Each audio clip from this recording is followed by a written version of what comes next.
Hello students, real analysis में बेटा हम 2 यूनिट कर चुके हैं। अब हम 3rd यूनिट में 4th चैप्टर करते हैं, metric space. What is the metric space? Metric and metric space. Okay, let X be a non empty set. आपके पास एक्स जो है कैपिटल एक्स कोई भी नॉन एम्पटी का मतलब उसमें सेट में एलिमेंट है आपके, ठीक है ना। ए मीट्रिक का मतलब होता है डिस्टेंस फंक्शन आपने लोअर क्लासेस में पढ़ा है ना, जहाँ पे आप कोई भी फंक्शन डिफाइन करते हैं एफ ए से किस में बी, ठीक है। सच दैट आपके पास F of X is equal to Y कि फॉर ईच प्रत्येक जो डोमेन का एलिमेंट है there exist a element unique element in किस में बी में, उसके लिए कोई एलिमेंट मिले, ठीक है। तो मीट्रिक जो है इसका मतलब होता है distance function on x. X is a real function, okay. तो आपने डी स्मॉल डी डिफाइन किया एक्स क्रॉस एक्स से आर में, एक्स क्रॉस एक्स से आर में मतलब कार्टेशियन प्रोडक्ट ऑफ एक्स और एक्स का। आर जो है सेट ऑफ रियल्स है विच सेटिस्फाई द फॉलोइंग एक्सियम्स।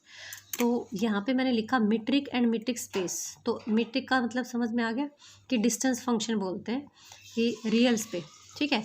और मीट्रिक स्पेस अगर आपका कोई डी है वो इन 4 जो एक्सियम्स हैं, कुछ कंडीशंस मैंने लिख रखी हैं, एक्सियम्स मैंने लिख रखी हैं, अगर उनको सेटिस्फाई करता है तो देन हम क्या कहेंगे कि वो हमारा क्या है, मीट्रिक स्पेस है, ओके। तो डी बेटा हमने यहाँ पे लिया कि एफ फंक्शन ले लिया ए से किस में बी में, डिफाइंड एज आपका कुछ भी हो सकता है, ये F of X is equal to X square भी ले सकता है, F of X is equal to X cube भी ले सकता है और कुछ भी ले सकता है, ओके। तो अब आपका ले रहा है D such that x cross x से किस में आर में। तो ये आपका क्या है, कार्टेशियन का मतलब क्या लिखते हो, जैसे एक सेट में 1 2 3 आपने एलिमेंट ले लिए, बी सेट में मैंने लिया 2 और 1, 2 और 4 ले लिया, ठीक है। अब मैं इसका कार्टेशियन प्रोडक्ट डिफाइन करूँ तो ए का जो प्रत्येक एलिमेंट है उसका बी के साथ रिलेशन, ठीक है।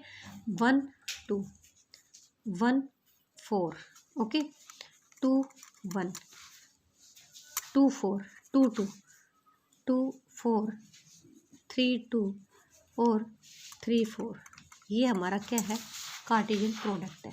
तो आपने एक बात नोटिस की यहाँ से कि यहाँ पे प्रत्येक जो एलिमेंट है वो हमारा किस में है, ऑर्डर्ड पेयर में है ना, ऑर्डर्ड पेयर में। तो जब भी हम कार्टेशियन प्रोडक्ट जो है सेट है उससे कोई एलिमेंट लेते हैं तो वो हमारा ऑलवेज कार्टेशियन प्रोडक्ट में ही होता है, ऑर्डर्ड पेयर में होता है, ठीक है।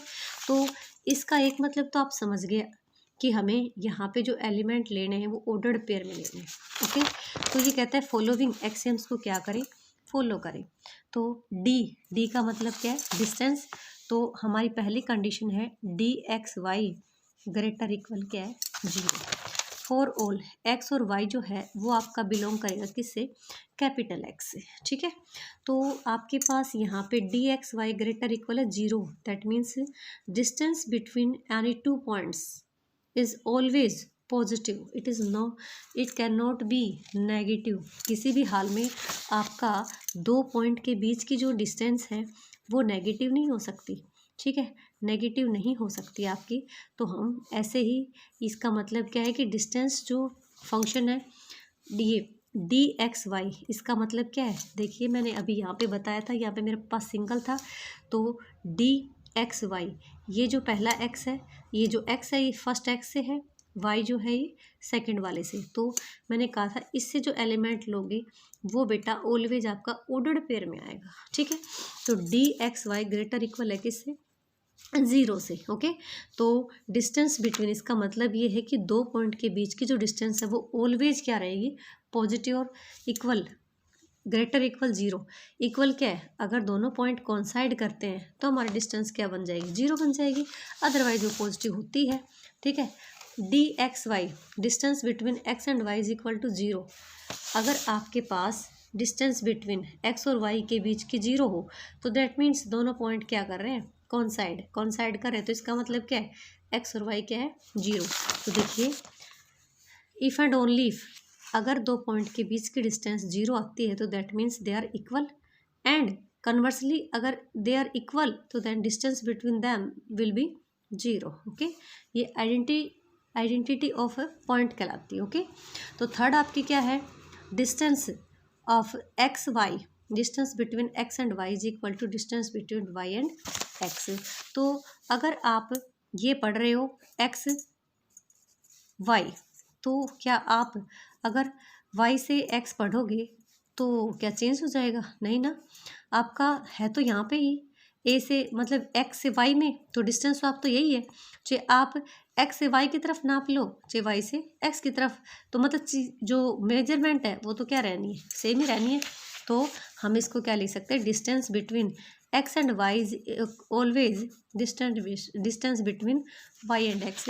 ओके, फोर्थ जो कंडीशन है कि distance between X and Y less equal हो सकती है आपकी distance between X Z and plus में distance between Z and Y. ठीक है, और एक्स वाई जेड जो है all belongs to capital X. ये ट्रायंगुलर इनइक्वालिटी, ट्रायंगुलर क्या है, इनइक्वालिटी। देखिए आपने कोई भी स्टेट लिया एक्स और वाई, तो अगर आप इसके बीच में कोई जेड पॉइंट लेते हो तो आप क्या ले सकते हो कि distance between X and Y equals to distance between X Z plus में डिस्टेंस बिटवीन जेड वाई। हो गया? ओके, हो गया ना। अब देखिए अगर आप लेते हो कि ट्रायंगुलर की इन पॉइंटों के बीच में हमने नहीं लिया, इस टाइप से लिया कोई पॉइंट, क्या जेड लिया, तो ये आपका एक्स है, ये आपका वाई है, और ये क्या ले लिया, जेड। तो मेरा एक्स और वाई जो है, डिस्टेंस बिटवीन एक्स और वाई जो है वो मेरी इन केस क्या रहेगी बेटा, लेस रहेगी, किससे, डिस्टेंस बिटवीन एक्स जेड और प्लस में डिस्टेंस बिटवीन जेड वाई। ठीक है, तो इन दोनों को जब मैं कंबाइन करूँगी तो मेरा फोर्थ एक्सियम बनेगा आपका, distance between X and Y less equal distance between X and Z plus में distance between Z and Y. ठीक है, for all X Y Z belongs to किससे, capital X. Okay, if D is the metric, D आपका metric है, distance function है for किसके लिए, X के लिए, then the ordered pair X D, आपका जो एक्स डी ऑर्डर्ड पेयर, आपने डी फंक्शन तो लिया लेकिन किसके लिए लिया, एक्स के लिए लिया, तो एक्स डी हम इस टाइप से लिखेंगे, उनका ऑर्डर्ड पेयर है, वो हमारा क्या कहलाएगा, मीट्रिक स्पेस कहलाएगा, and is denoted by D X Y. ठीक है, is called the distance between, और इसको पढ़ेंगे कैसे, distance between X and Y. Okay, thanks.